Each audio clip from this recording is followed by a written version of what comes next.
बिस्मिल्लाहिर्रहमानिर्रहीम। अस्सलाम वालेकुम डियर स्टूडेंट्स, आज हम 9th class physics chapter number 7 के कंसेप्चुअल क्वेश्चंस डिस्कस करेंगे और साथ में कुछ इंपॉर्टेंट चीज़ें भी आपसे डिस्कस करूंगा पेपर के पॉइंट ऑफ व्यू से, फ़िज़िक्स के हवाले से स्पेशली।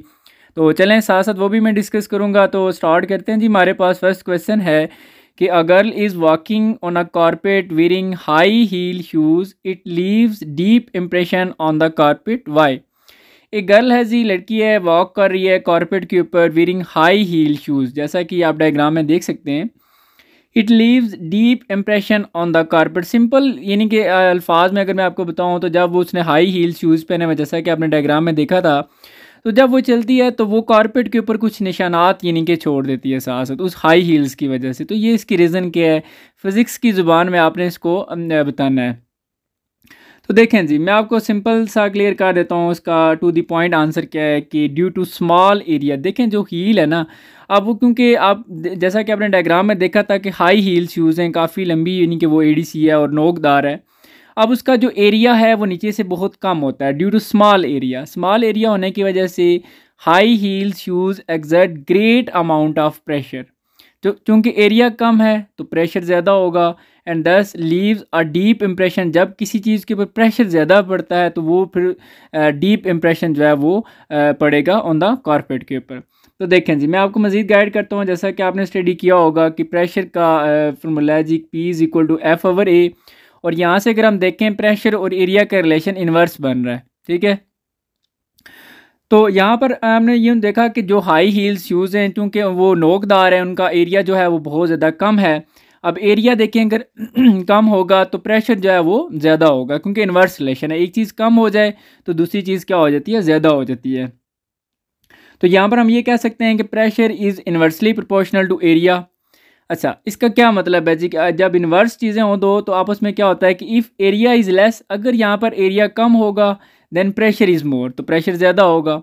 अब in case of heels the pressure is concentrated on a very small area. अब प्रेशर जो है वो काफ़ी ज़्यादा होगा और वो उस कम से थोड़ी सी जगह पर यानी कि वो सारा कंसनट्रेट कर रहा है, तो thus pressure exert by it is more, और ज़्यादा प्रेशर पर एग्जर्ट होगा and hence leaves a deeper mark on the carpet. तो इस तरह कारपेट के ऊपर एक गहरा जो है वो निशान पड़ जाएंगे, क्योंकि इसकी रीज़न यही है कि जब एरिया कम है तो प्रेशर ज़्यादा होगा, जब प्रेशर ज़्यादा होगा तो वह जगह भी बहुत सी वो कम है तो उसके ऊपर ज़्यादा प्रेशर पड़ेगा, तो वो कारपेट के ऊपर फिर ज़ाहिर सी बात है वो निशान तो उसके पड़ जाएंगे। तो ये थी जी इसके रीज़न। अब नेक्स्ट आगे देखते हैं जी, question number 2। Why dams are made thick at its bottom, यानी कि जो डैम्स होते हैं वो नीचे से क्यों थिक बनाए जाते हैं, और स्पेशली जो उनकी वाल्स होती हैं वो भी काफ़ी ज़्यादा थिक होती हैं। इसकी रीज़न क्या है? रीज़न यहाँ पर भी कुछ ऐसे ही है। अगर मैं आपको सिंपल पहले बता दूँ कि dams are made thick at its bottom for safety. एक तो सिंपल रीज़न है सेफ्टी के लिए, लेकिन फ़िज़िक्स की ज़बान में हमने इसको गाइड करना है। Because at the bottom the liquid exert very high pressure. अब देखें जो लिक्विड है, पानी है, उसका काफ़ी ज़्यादा प्रेशर होता है। अब इसकी डैम्स जितना ज़्यादा गहरा होगा पानी, इसका मतलब है उतना उसके अंदर ज़्यादा पानी है और पानी का प्रेशर भी ज़्यादा होगा।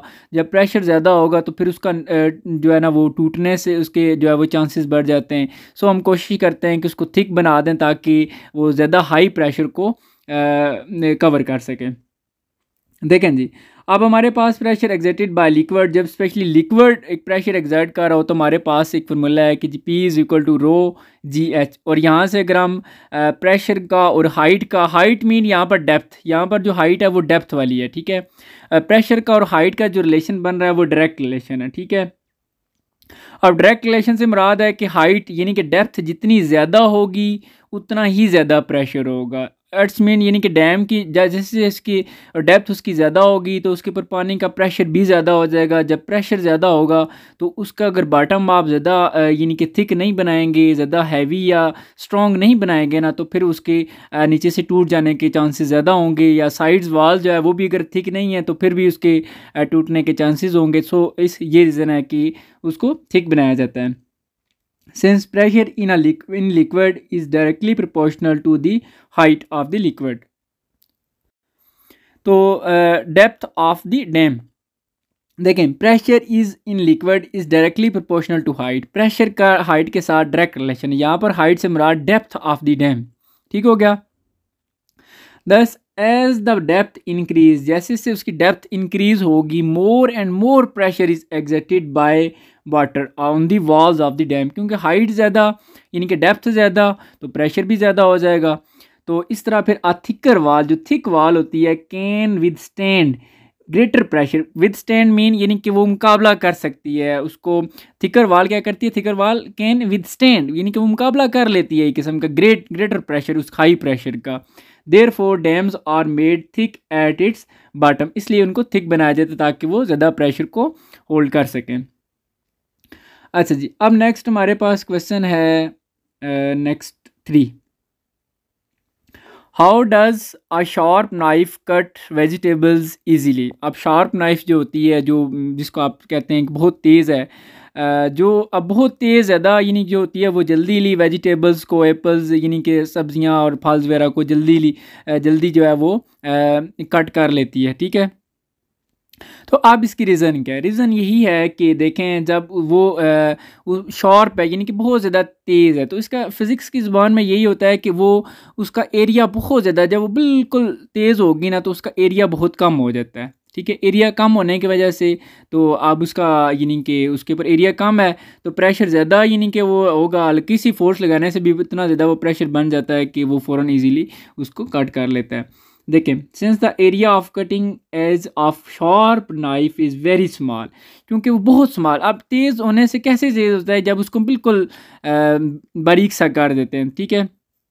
सो इसकी यही रीज़न है कि उसका एरिया कम हो जाता है। देयरफॉर जब एरिया कम हो तो it exert high pressure on vegetables in contact, जो भी उनके साथ उस नाइफ के साथ कंटेक्ट में चीज़ आती है, चाहे वेजिटेबल्स हैं कोई भी चीज़ है, तो उसको वो उसके ऊपर हाई प्रेशर एक्सर्ट होता है एंड कट्स इट ईजीली, और उसको बड़ी आसानी से कट कर लेती है। देखें, आपने ये फार्मूला स्टडी किया है कि प्रेशर यानी कि P is equal to F over A. यहाँ से अगर हम प्रेशर और एरिया का आपस में रिलेशन देखें तो वो इन्वर्स है।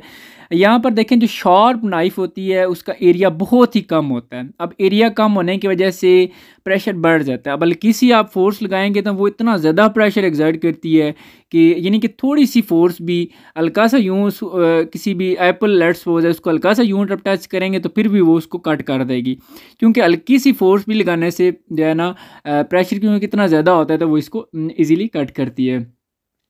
For high value of pressure, क्योंकि प्रेशर ज़्यादा होगा क्योंकि एरिया कम है उसका। For high value of pressure a little force, अब देखें एरिया कम है तो प्रेशर ज़्यादा हो जाएगा। जब प्रेशर ज़्यादा होगा तो फोर्स भी यानी कि अगर कम भी है ना फिर भी वो फोर्स क्या करती है? लिटिल फोर्स अगर कम भी है तो can produce a larger effect, तो उसका इफेक्ट भी बहुत ज़्यादा होता है यानी कि वो इजीली इसको कट कर देती है। Sharper the cutting edge of knife, जितना उसका वो शार्प होगा more easily it can cut the vegetables, वो इतनी आसानी से वेजिटेबल्स को कट कर देगी। इसकी सिंपल रीज़न यही है जो मैंने आपको गाइड की है। अब नेक्स्ट क्वेश्चन नंबर 4 है जी हमारे पास। An inflated balloon is placed in a large glass jar. What will happen to the volume of balloon if we start evacuating the glass jar? देखें, एन इन्फ्लेटेड बलून मीन जो फूला हुआ होता है जिसके अंदर गैस हवा होती है। ठीक है। उसको हम प्लेस कर देते हैं इन अ लार्ज ग्लास जार, एक ग्लास जार के अंदर। जैसा कि ये आप डायग्राम देखें, मैं सपोज जस्ट समझाने के लिए डायग्राम बनाई है कि ये आपको एक्सपोज कर लें, ये ग्लास जार है, इसके अंदर ये बलून पड़ा हुआ है। अब बलून के अंदर जो हवा है, गैस है या प्रेशर है, वो इनसाइड हम उसको कह देते हैं, और जो बाहर वाला एरिया हम उसको आउटसाइड बोल रहे हैं। ठीक है। अब देखें ज़रा, अब हम क्या करते हैं, वो क्वेश्चन में आपसे ये पूछ रहा है कि अगर ये जो ग्लास जार है इससे हम हवा निकाल दें, ठीक है, तो फिर क्या होगा? व्हाट विल हैपन, क्या होगा to the volume of balloon का वॉल्यूम के ऊपर क्या फ़र्क पड़ेगा? ठीक है। देखिए, मैं आपको प्रॉपर गाइड करता हूँ। पहले इसकी एग्जैक्ट रीज़न बताता हूँ कि the volume of balloon will start increasing. उस बलून का जो वॉल्यूम है यानी कि वो और ज़्यादा बड़ा हो जाएगा साइज़ में। ठीक है। उसका वॉल्यूम इंक्रीज़ कर जाएगा as we start evacuating the glass jar, जैसे से उस ग्लास जार से यानी कि एवैक्यूएटिंग मीन उससे आवाज़ जो है वो हम निकाल देंगे या एयर जो है वो निकाल देंगे। तो देखें, अब इसकी रीज़न क्या है? सपोज कर लेते हैं, consider N inflated gas balloon is placed in a jar, वो इस जार के अंदर पड़ा हुआ है बलून, विच इज़ कनेक्टेड, वो जो जार है कनेक्टेड है टू एन एवेक्यूएटिंग पम्प, उस पंप से कनेक्ट है जिसकी मदद से हम उससे जो एयर है या हवा है वो बाहर निकाल सकते हैं। अब क्या है, अभी सूरत हाल में अभी हवा निकाली नहीं है, एयर निकाली नहीं है उस जार से। The pressure of gas from inside, जो बलून के अंदर जो यानी कि गैस है, इज़ बैलेंस्ड, वो बैलेंस्ड है बाय द आउटसाइड प्रेशर, यानी कि इनसाइड और आउटसाइड प्रेशर दोनों इक्वल हैं, बराबर है, उसके ऊपर कोई फ़र्क नहीं पड़ेगा, वो एज इट इज़ रहेगा। फिर क्या होगा, when we start evacuating the glass jar, यानी कि ग्लास जार से जब हम हवा या गैस निकालना शुरू कर देंगे तो फिर क्या होगा, the pressure outside the balloon is decrease. अब वो उस प्रेशर कम होना शुरू हो जाएगा क्योंकि हम उससे निकाल रहे हैं। बट सपोज कर लें कि इनसाइड प्रेशर 5 एटमॉस्फेयर का है, आउटसाइड भी 5 एटमॉस्फेयर का है। अब बाहर से जब हम उसकी हवा निकालना शुरू कर देते हैं या एयर जो भी उसके अंदर है, तो अब वो 5 से सपोज करें 4 पे आ जाती है। अब इनसाइड वाला प्रेशर ज़्यादा होना शुरू हो गया और आउटसाइड वाला कम होना शुरू हो गया, ठीक है। तो इसलिए मैं कह रहा हूँ the pressure outside the balloon is decrease, वो कम हो जाएगा, and the pressure inside the balloon increase, वो इनसाइड वाला जो है वो इंक्रीज हो जाएगा। फिर क्या होगा जी, जो गैस के जो मालिक्यूल है ना बलून के अंदर, अब चूंकि बलून के अंदर प्रेशर ज़्यादा हो गया तो वो ज़्यादा से कम की तरफ जाने की कोशिश करेंगे, ठीक है, क्योंकि ये गैस की प्रॉपर्टी है कि वो हायर से लोअर की तरफ जाने की कोशिश करती है। तो gas molecules try to come out, वो उससे निकलने की कोशिश करेंगे फ्रॉम बलून, यानी कि वो हाई प्रेशर से लो प्रेशर की तरफ जाना चाह रहे हैं। तो फिर क्या करेंगे, hit the wall of the balloon, वो बलून की जो वॉल्स है उसके साथ यूँ हिट करेंगे। जब हिट करेंगे तो इस तरह क्या होगा, the volume of the balloon increase, उसका वॉल्यूम बढ़ जाएगा, यानी कि वो मज़ीद ज़्यादा बड़ा हो जाएगा साइज़ में। And it may even burst, वो अगर जितना फिर और ज़्यादा आस्ते आस्ते करते करते वो फट भी सकता है, ठीक है। तो देखें जी, ये था आपका क्वेश्चन, उम्मीद है आपको समझ आ गया होगा। अब नेक्स्ट हमारे पास क्वेश्चन है जी 5। अच्छा, why the reading on barometer decreases when we travel to higher altitude areas. आप जो बारोमीटर है उसके ऊपर जो रीडिंग है वो कम होना शुरू हो जाती है जैसे जैसे हम हायर एल्टीट्यूड एरियाज़ की तरफ जाते हैं। देखें, जैसे जैसे हम हाई एल्टीट्यूड की तरफ जाते हैं, हायर हाइट की तरफ जाते हैं, यूँ सपोज कर लें, तो जो एयर प्रेशर है, एटमॉस्फेरिक प्रेशर है, वो कम होना शुरू हो जाता है। देखें अब यानी कि ऊपर जो जो आप ऊपर जाएंगे वहाँ पर एयर कम होती जा रही है, एटमॉस्फेरिक प्रेशर कम हो रहा है, ठीक है। जब एटमॉस्फेरिक प्रेशर कम हो रहा है तो बारोमीटर का काम यही होता है एटमॉस्फेरिक प्रेशर को मेजर करना। जब प्रेशर कम हो रहा है तो ज़ाहिर सी बात है उसमें रीडिंग भी फिर कम होती जाएगी। अब ये तो नहीं है प्रेशर कम हो रहा है तो रीडिंग उसके ऊपर तो नहीं जा सकती, वो तो ज़ाहिर सी बात है कम ही होगी। इसकी सिंपल रीज़न यही है कि एटमॉस्फेरिक प्रेशर डिक्रीज़ हो जाता है, ठीक है। तो हम यूँ कह सकते हैं कि at higher altitude pressure of the atmosphere decrease, pressure कम हो जाता है। जब प्रेशर कम हो जाएगा as a result reading on barometer decrease, वो रीडिंग भी डिक्रीज हो जाएगी। रीडिंग डिक्रीज होने से मुराद ये है कि वो बताएगी कि जी यहाँ पर प्रेशर कम हो रहा है, ठीक है, ये इसकी रीज़न है। इस वजह से उसकी रीडिंग डिक्रीज होती है क्योंकि प्रेशर कम होता जाता है। देखें यहाँ पर एक्सप्लेनेशन में हमने लिखा है कि बारोमीटर इज़ अ डिवाइस, एक ऐसी डिवाइस है यूज्ड फॉर मेयरिंग एटमॉस्फेरिक प्रेशर, जो कि एटमॉस्फेरिक प्रेशर को मेयर करने के लिए यूज़ होती है। अब एटमॉस्फेरिक प्रेशर डिक्रीज, वो एटमॉस्फेरिक प्रेशर कम होता है एज वी गो या as we travel to high altitude areas, जैसे जैसे हम हाइट की तरफ जाते हैं। अगर एटमॉस्फेरिक प्रेशर कम हो रहा है तो अब ज़ाहिर सी बात है बारोमीटर का जो लेवल है, रीडिंग का लेवल है, वो भी कम हो जाएगा। व्हेन एटमॉस्फेरिक प्रेशर डिक्रीज, जब एटमॉस्फेरिक प्रेशर कम हो रहा है, the pressure on the mercury, अब बारोमीटर के अंदर मर्करी होता है, अब उसके ऊपर प्रेशर कम होना शुरू हो जाएगा। The pressure on the mercury inside barometer also decrease, pressure उसके ऊपर भी कम हो जाएगा। दिस डिक्रीज इन प्रेशर, ये जो प्रेशर कम होता है ऑन द मर्करी, मर्करी के ऊपर, leads to decrease in the mercury level in column, वो मर्करी के लेवल को फिर नीचे ले आता है, ठीक है। Reading become zero, reading zero भी हो सकती है आस्ते आस्ते डिक्रीज करते करते एट इन एल्टीट्यूड, उस एल्टीट्यूड पर where there is no air pressure, जहाँ पर एयर प्रेशर नहीं है, ठीक है। तो ये था जी आपका क्वेश्चन 5। आगे नेक्स्ट क्वेश्चन 6 है जी हमारे पास कि if a liquid has density 3 times the density of mercury, what will be the height of the liquid column in barometer. देखिए मैं आपको सिंपल करके समझाता हूँ कि यहाँ पर दो चीज़ें आप सपोज कर लें, एक कोई लिक्विड है और एक मरकरी, इन दोनों का समझ लें आपस में मुकाबला या कंपटीशन हो रहा है। अच्छा, अब वो कहता है कि इफ़ आ लिक्विड, वो जो लिक्विड है ना, हैज़ डेंसिटी 3 टाइम्स, यानी कि उसकी डेंसिटी 3 टाइम्स है, यानी कि 3 गुना ज़्यादा है किससे, द डेंसिटी ऑफ मरकरी। क्योंकि दो चीज़ें मैंने आपको बताई हैं कि एक लिक्विड है और एक मरकरी है। अब जो लिक्विड है, जो भी कोई लिक्विड है, उसकी डेंसिटी 3 टाइम्स यानी कि 3 गुना ज़्यादा है मरकरी के मुकाबले में। ठीक हो गया। अच्छा, फिर वो कहता है what will be the height of the liquid column in barometer, क्योंकि आपको पता है बारोमीटर के अंदर मरकरी होता है और उसकी हाइट ऑलमोस्ट 76 सेंटीमीटर होती है। तो अब वो कहता है मरकरी की जगह अगर कोई ऐसा लिक्विड आ जाए जिसकी डेंसिटी जो है वो 3 टाइम्स ज़्यादा है मरकरी से, तो फिर उसकी हाइट के ऊपर क्या फ़र्क पड़ेगा। मरकरी की हाइट 76 है, तो लिक्विड की हाइट क्या होगी अगर डेंसिटी उसकी ज़्यादा है मरकरी के मुकाबले में। तो ये देखते हैं। देखें, पहले तो मैं आपको टू द पॉइंट आंसर बताता हूँ, फिर इसको प्रूव भी करूँगा कि the height of the liquid column in barometer will decreased, height कम हो जाएगी। यानी कि अगर लेट्स सपोज मरकरी की 76 है, तो किसी जो दूसरा लिक्विड है जिसकी डेंसिटी 3 टाइम्स कम है, या सॉरी 3 टाइम्स है ज़्यादा है, तो उसकी फिर हाइट कम हो जाएगी। ठीक है, the height of the liquid column in barometer will decreased 3 time he decrease हो जाएगी the height of the mercury column, जितनी मरकरी कॉलम की हाइट है। इफ़ दैट, अगर liquid has density 3 times of mercury, अगर उसकी डेंसिटी 3 टाइम्स है, तो आप शॉर्टकट भी लिख सकते हैं कि the height of the liquid column in barometer will decrease 3 times. Simple.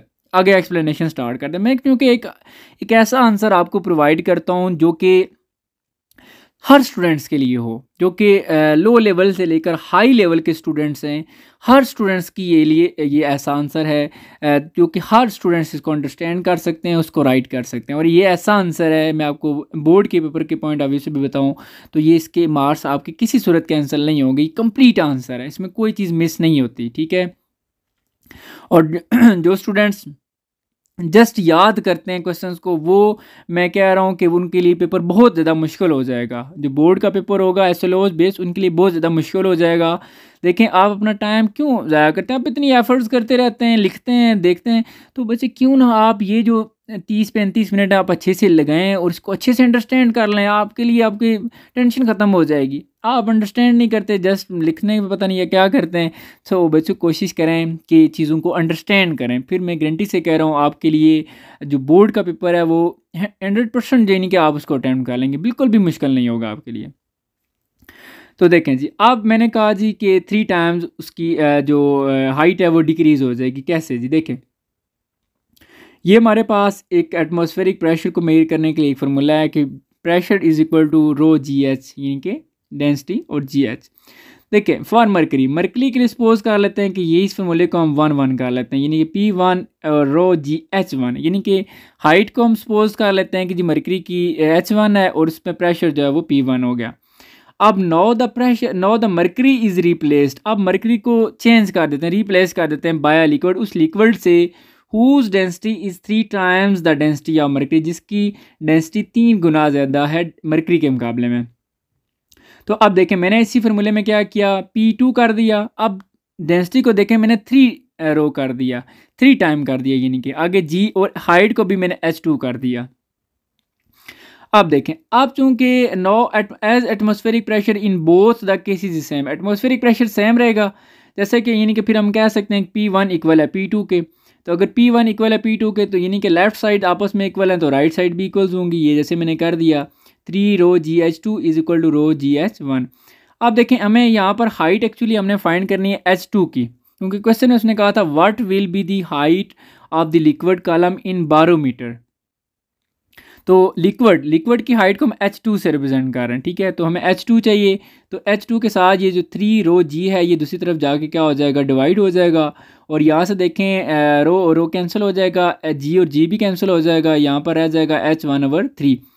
अब देखें, यहाँ पर हमारे पास H1 जो है वो हमें पता है। ठीक है, as the height of mercury column यानी कि जिसको हम H1 से रिप्रेजेंट कर रहे हैं वो कि 76 है। तो H1 की जगह आप 76 पुट कर दें, तो 76/3, तो ये आपके पास आ जाएगा 25.3। अब ये आप देख सकते हैं, so the height of the new liquid will be 25.33 centimetre which is 3 times less, जो कि 3 टाइम्स लेस है। देखें, पहले मरकरी के लिए वो 76 थी, अब उस लिक्विड के लिए वो देखें 76 से किधर आ गया 25 पे, तो ये कम हो गया 3 टाइम। चलें जी, अब नेक्स्ट हमारे पास क्वेश्चन है कि how do we sip water from glass using straw, can we sip water with straw on moon. दो क्वेश्चन समझ लें, इसमें दो पार्ट है। पहला पार्ट ये है कि how do we sip water, हम कैसे पानी यानी कि पी लेते हैं, सिप कर लेते हैं फ्रॉम ग्लास यूजिंग स्ट्रॉ, उस स्ट्रॉ को यूज़ करके, ठीक है। तो देखें, और दूसरा पार्ट ये है कि can we sip water with straw on moon, क्या मून के ऊपर भी ऐसे कर सकते हैं। तो देखें जी, मैं पहले तो आपको दोनों पार्ट्स का आंसर बता देता हूँ कि we can sip water from glass using straw by decreasing pressure in our mouth and straw. Pressure decrease करके हम ये प्रोसेस होता है, कैसे होता है मैं एक्सप्लेन भी करता हूँ, देखें। और इसी तरह दूसरे पार्ट का भी आंसर कर देता हूँ कि no we can not sip water on moon using a straw. अब दोनों की एक्सप्लेनेशन ज़रा देखें। देखें, वाइल सेकिंग यानी कि जब हम उससे पानी यूं खींच रहे होते हैं, सांस खींच के यानी कि वो पानी पी रहे होते हैं, तो while sucking the air pressure in the straw and mouth decrease. जैसे हम उसको यूं पानी के ऊपर खींचते हैं ना, सांस यानी कि पीछे की तरफ खींचते हैं, तो ये स्ट्रॉ के अंदर प्रेशर और हमारे माउथ के अंदर प्रेशर कम हो जाता है। अब उस स्ट्रॉ के अंदर प्रेशर कम है और बाहर वाला एरिया जो है वो वहाँ पर प्रेशर ज़्यादा है। अब आपको पता है प्रेशर ज़्यादा से किधर आता है, कम की तरफ, तो इस तरह वो ज़्यादा वाला फिर यानी कि स्ट्रॉ में प्रेशर कम हो गया, तो वो सारा लिक्विड किधर कम की तरफ आने की कोशिश करेगा, तो वो कम की तरफ आएगा, तो इस तरह वो हम तक पहुँच जाता है। तो सो हम कहते हैं कि while sucking the air pressure in the straw and mouth decrease, pressure कम हो जाता है। And the atmospheric pressure acting on the surface of water, जो वाटर में एटमॉस्फेरिक प्रेशर है विल देन बी ग्रेटर, वो ग्रेटर हो जाता है than the pressure in the straw and mouth और स्ट्रॉ के मुकाबले में। जब यानी कि इसमें प्रेशर कम हो गया, जैसा कि आप डायग्राम में देखें, जब उसको हम सेक करते हैं तो उसके अंदर स्ट्रॉ के अंदर प्रेशर कम हो जाता है और आउटसाइड प्रेशर ज़्यादा हो जाता है, वो हाई से किधर जाता है, लो की तरफ। तो इस तरह यानी कि फिर आप कह सकते हैं thus forcing the water to rise up, तो फिर वो ये जो एक तरफ बाहर प्रेशर ज़्यादा हो गया और स्ट्रॉ के अंदर प्रेशर कम हो गया, तो वो ज़्यादा से कम की तरफ, तो सो हम कहते हैं forcing the water to rise up the straw, straw के थ्रू इनटू द माउथ। अब सेकंड उसका पार्ट था कि जी मून के अंदर, मून के ऊपर, no we can not sip water with straw on the moon because there is no atmosphere, moon के ऊपर एटमॉस्फेयर नहीं है, यानी कि वहाँ पर प्रेशर डिफरेंस नहीं क्रिएट हो रहा, therefore we can not suck water. अच्छा जी, नेक्स्ट हमारे पास क्वेश्चन नंबर 8 है कि how can a submarine sink and float in sea. जो सबमराइन होती है वो पानी के अंदर भी चली जाती है, पानी के ऊपर भी फ्लोट करती है, तो इसकी रीज़न क्या है। देखें जी, अब submarine has a system of tanks, उसके अंदर टैंक्स लगे होते हैं। अगर उनको देखें, आपने ये कंसेप्ट पढ़ा होगा कि अगर किसी भी ऑब्जेक्ट का जो वेट है, वो वेट अगर कम हो जाए, अप थ्रस्ट यानी जो नीचे से फोर्स लग रही होती है, बियॉन्ड फोर्स भी आप उसको कह सकते हैं, उसके मुकाबले में अगर वेट कम हो जाए तो वो चीज़ यानी कि ऊपर तैरना शुरू कर देती है। अगर वेट ज़्यादा हो जाए उस अप थ्रस्ट से, तो वो चीज़ नीचे डूब जाती है।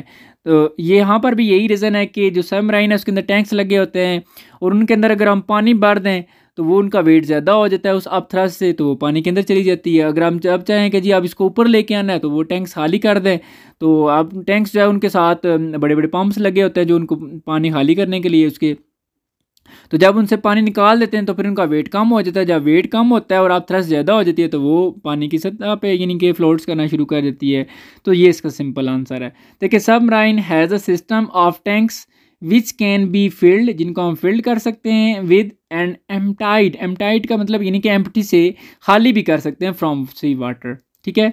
अब when these tanks are filled with sea water, जब हम इनको पानी से भर देते हैं, the weight of the submarine increase, उसका वेट बढ़ जाता है। देन अपवर्ड थ्रस्ट, जो ऊपर की तरफ जो थ्रस्ट लग रही होती है, या इसको बियॉन्ड फोर्स भी आप कह सकते हैं, जो नीचे से, जब हम किसी भी चीज़ को देखें पानी के अंदर, स्पेशली प्लास्टिक की इस तरह की चीज़ें जब हम पानी के अंदर लेके जाते हैं, तो नीचे से एक पानी की एक फोर्स हमें लगती है, उसको आप थ्रस्ट फोर्स कहते हैं, ठीक है, आप थ्रस्ट फोर्स। तो यहाँ पर क्या होता है कि when these tanks are filled with sea water, जब ये पानी से भर दिए जाते हैं, the weight of the submarine increase, तो वेट ज़्यादा हो जाता है। देन अपवर्ड थ्रस्ट, जो ऊपर की तरफ वो थ्रस्ट लग रही है, तो उससे वेट ज़्यादा हो जाता है। And it dives into the water, वो पानी के अंदर चली जाती है सबमराइंस, ठीक है। इसी तरह to come up on the surface, यानी कि सरफेस पे आने के लिए, द टैंक्स आर एम्प्टाइड, उनको खाली कर दिया जाता है फ्रॉम सी वाटर, पानी से। So in this way a submarine can sink and float in sea, इस तरह यानी कि वो सिंक भी कर सकती है और फ्लोट भी कर सकती है। अच्छा जी, नेक्स्ट हमारे पास क्वेश्चन 9 है, how can a fork lifter lift cars heavier than itself. जैसा कि आपने बुक में डायग्राम बनी हुई है, आपने देखा होगा कि वो यूं जो ट्रैफिक वाले होते हैं, ट्रैफिक वार्डन, वो कार को यूं उठा के लेके जा रहे होते हैं। तो वो ये कह रहा है कि वो कार इतने ज़्यादा हैवी है, वो जो फॉर्क लिफ्टर है वो उसको कैसे ऊपर उठा लेता है। तो देखें सिंपल, पहले मैं आपको बता दूं कि fork lifter can lift cars heavier than itself, वो उसको उठा लेता है। एक्सप्लेनेशन में अगर आप आएँ तो मैं आपको ये बताऊं, द बैक इंक्लूड्स, जो उसकी बैक साइड होती है, back includes a large moulded piece of iron, उसके अंदर बहुत हैवी एक आयरन पड़ा होता है, आयरन पीस पड़ा होता है, ठीक है, जिसका काफ़ी ज़्यादा वेट होता है। सो हम कह सकते हैं कि because of the counter wait, जो उसका वेट है, इट कैरीज, जो उसने उठाया था टू बैलेंस दीज लोड्स। जो अब आगे कार अगर कोई आती भी है, कोई भी लोड है आगे, तो वो जो वेट उसके पीछे पड़ा हुआ है, वो वेट और ये दोनों आपस में बैलेंस हो जाते हैं, तो इस तरह ये इसको ऊपर लिफ्ट कर लेती है। तो इस तरह हम यूँ भी कह सकते हैं, ये तो एक सिंपल, अब वेट से अब इसमें टॉर्क भी प्रोड्यूस होता है। तो देखें, because the counter torque it produces is greater, अब उसमें टार्क ग्रेटर प्रोड्यूस होता है than the torque produce by weight of the car. देखें जैसा कि आपने ये टार्क का फॉर्मूला पढ़ा हुआ है, tau is equal to F cross L, यहाँ पर फोर्स इक्वल है वेट के। तो अब देखें, अब उसके बैक साइड पे भी वेट पड़ा हुआ है, एक कार का यानी कि वेट है। तो अब जो वेट वो पीछे पड़ा हुआ है, वो वेट काफ़ी ज़्यादा वेट होता है, जिस वजह से यानी कि उसमें जो टार्क प्रोड्यूस होता है वो वहाँ पर उस साइड पे ज़्यादा हो जाता है और आगे वाली साइड पे कम हो जाता है, तो इसलिए वो इसको इजीली लिफ्ट कर लेता है। तो अच्छा जी, नेक्स्ट हमारे पास क्वेश्चन 10 है कि why a large ship floats on water but its anchor sink in water. एक बड़ी सी शिप है, वो पानी के फ्लोट्स कर लेती है, लेकिन जो एंकर है वो पानी के अंदर सिंक कर जाता है, डूब जाता है। तो उसकी रीज़न क्या है? देखिए यहाँ पर भी आपको ने कंसेप्ट अच्छे से टॉपिक्स में पढ़ा होगा कि किसी भी चीज़ का जो फ्लोटिंग है वो कैसे होती है, कैसे वो कोई चीज़ पानी के ऊपर तैरती है। उसकी सिंपल रीज़न ये है कि अगर उसका जो वेट है या उसका जो, हम यूँ भी कह सकते हैं, जो पानी के अंदर वो कितना पानी को डिस्प्लेस कर रही है, उससे भी आप थ्रस्ट फोर्स जो है वो ज़्यादा हो जाती है। तो इस तरह हम कहते हैं, चले मैं आपको एक्सप्लेन करता हूँ, फिर आपको मज़ीद समझ आ जाएगा कि अ large ship float on water. यहाँ पर दो चीज़ें हैं, एक पानी के अंदर फ्लोट कर रही है पानी के ऊपर, और एक पानी के अंदर डूब जाती है। तो देखें, a large ship floats on water but its anchor sink in water because the water displaced by large ship। अब जो लार्ज शिप है वो ज़्यादा पानी को डिस्प्लेस करती है। जब पानी ज़्यादा डिस्प्लेस होगा तो अप थ्रस्ट भी ज़्यादा हो जाती है। जब अप थ्रस्ट ज़्यादा हो जाएगी तो वो चीज़ जो है वो पानी के ऊपर तैरना शुरू कर देगी। तो अब देखें, जो लार्ज शिप है, the water displace by large ship is greater, ज़्यादा पानी को वो डिस्प्लेस करती है than the weight of the large ship. तो यहाँ पर पानी ज़्यादा, जितना पानी ज़्यादा डिस्प्लेस होगा उतना ज़्यादा आप थ्रस्ट या बियॉन्ड फोर्स नीचे से आ जाएगी, और वो फोर्स फिर उस चीज़ से उसी भी ऑब्जेक्ट को पानी की सरफेस पे इजीली फ्लोट्स करवाती है। तो इसी तरह while the anchor displace less water, तो ये लेस पानी को डिस्प्लेस करता है देन इट्स वेट। तो यहाँ पर अगर पानी को लेस डिस्प्लेस करेगा तो आप थ्रस्ट फोर्स भी कम हो जाएगी। तो आप थ्रस्ट फोर्स कम होगी तो वो पानी चीज़ जो है पानी के अंदर डूब जाएगी। तो ये इसकी सिंपल रीज़न है। मैं आगे एक्सप्लेन भी कर देता हूँ। अच्छा जी, एक्सप्लेनेशन में अगर आप देखें, an object floats when the beyond force is greater. देखें, कोई भी ऑब्जेक्ट आप फ्लोट करता है जब अगर नीचे से जो बियॉन्ड फोर्स है, जो आप थ्रस्ट फोर्स है, वो ज़्यादा हो उसके वेट से। ठीक है, an object floats when the beyond force is greater, जब वो ज़्यादा होती है देन ऑब्जेक्ट्स वेट, ऑब्जेक्ट्स के वेट के मुकाबले में। ठीक है, तो अ large ship float because large means more water displace, ये ज़्यादा पानी को यानी कि डिस्प्लेस कर लेती है। तो जब ज़्यादा पानी को डिस्प्लेस करती है तो सो मोर बियॉन्ड फोर्स, वो फोर्स भी ज़्यादा हो जाती है नीचे से जो आ रही होती है। जब नीचे से फोर्स ज़्यादा होती है उस वेट के मुकाबले में, तो वो चीज़ ऊपर फ्लोट करना शुरू कर देती है। तो इसी तरह anchor sink because of less water displace, क्योंकि ये पानी कम पानी को डिस्प्लेस करता है, सो लेस बियॉन्ड फोर्स, तो फोर्स भी नीचे से कम मिलती है। जब फोर्स कम होती है, वेट ज़्यादा हो जाता है, वो चीज़ फिर पानी के अंदर डूब जाती है। That's why a large ship floods while a small anchor sink in water. तो इस तरह ये पानी के अंदर डूब जाती है। तो ये था जी आपके कंसेप्चुअल क्वेश्चन डियर स्टूडेंट्स। और जो भी स्टूडेंट्स इस चैनल पर नए हैं, इस चैनल को सब्सक्राइब करके फजल एकेडमी का हिस्सा बने। और डियर स्टूडेंट्स, अपना बहुत सारा ख्याल रखिएगा। अल्लाह हाफिज़।